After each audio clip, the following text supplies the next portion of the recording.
habit of always playing out in the cold. Smart-ass little girl, always on the run, playing with fire.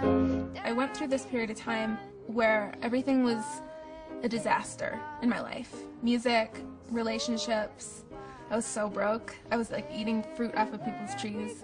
I learned a lot of hard lessons living in LA and dealing with a lot of fake people and empty promises. I dropped out of high school, moved out to LA by the time I was 17. Got a record deal with Machine Shop, part of Warner Brothers, through Linkin Park.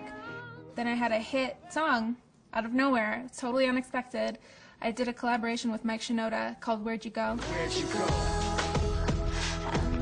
I was totally unprepared for that kind of success. I was super naive and I didn't know how to live in the music industry. It was a totally different world from how I grew up. I moved to this cabin in the woods and I isolated myself from the rest of the world. After that experience, I came out feeling so strong and empowered because I had survived living in the wilderness by myself and I had made a comeback. I wrote Love the Way You Lie while I was there. That changed my life within a month. But that to me was like proof that I was doing the right thing, like listening to my instincts and not trying to do what everybody else wanted me to do. I was just living for me. Good morning, gorgeous. I drove your truck in LA. It doesn't really matter where I am when I'm writing. I have to have a cup of tea. And I have to feel isolated. And sometimes headphones are all I need to feel isolated. You can hear what I was hearing. Throw little effects on there.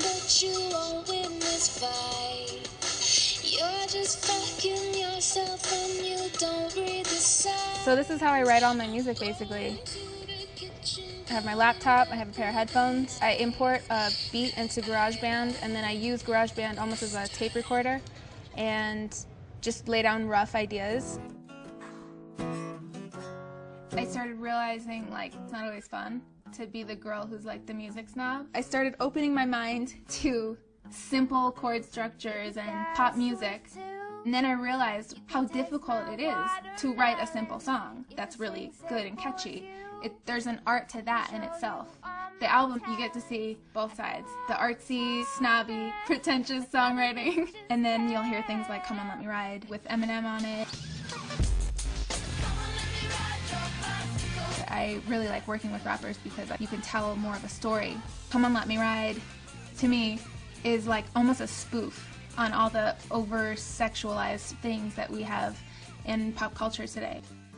Sometimes I wish I'd never found. The album was supposed to come out last year, but I didn't want to rush it again. This time I just wanted to make sure the work was there. It had to be perfect.